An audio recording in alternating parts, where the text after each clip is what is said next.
Our readings today come from Mark chapter 14, verses 12 to 72, as well as John chapter 13 to about halfway through chapter 18.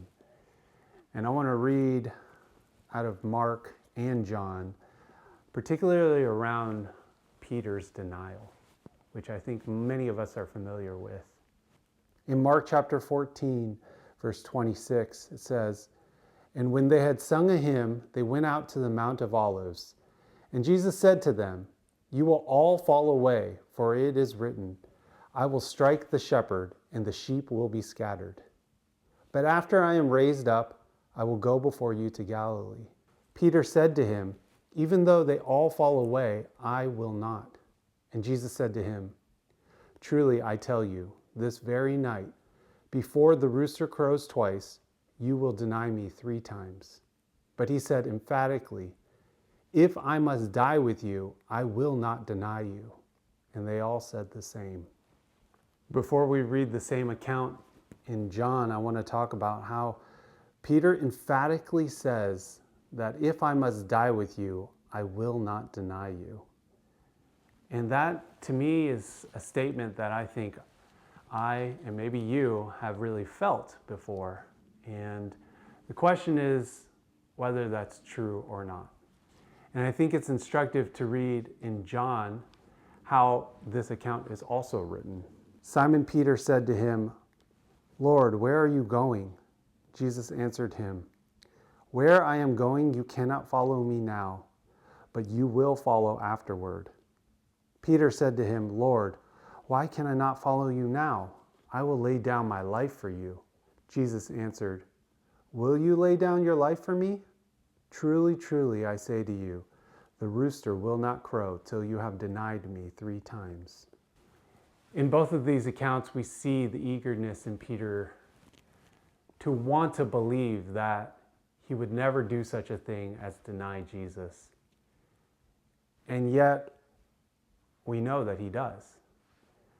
It goes on later in John chapter 18, verse 25. "Now Simon Peter was standing and warming himself. So they said to him, 'You also are not one of his disciples, are you?' He denied it and said, 'I am not.'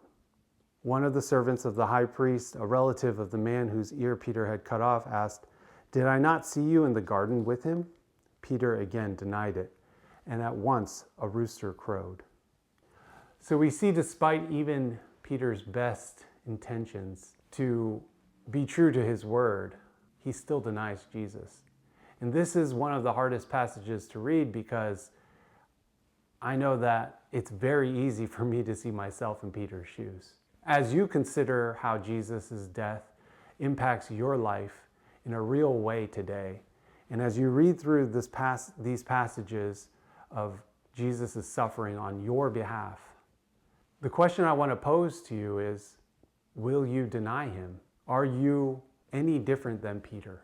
And while that question may come to a pretty sobering answer, I think the beauty of this whole week and the beauty of us as believers who know that the death ends in the resurrection is that even when we deny him, even when there are moments of weakness, even when we fall asleep in the midst of seeking him, that there is grace and that there is good news for us.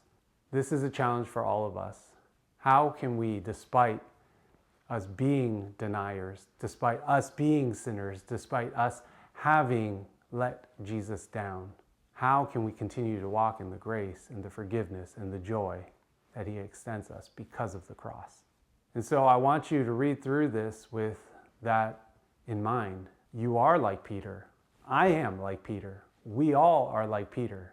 We are all flesh and we are all weak and we need the Spirit. And as we receive the Spirit, as we walk in the grace that's given to us from our Savior, may that be what drives us to the joy that we have come Easter Sunday.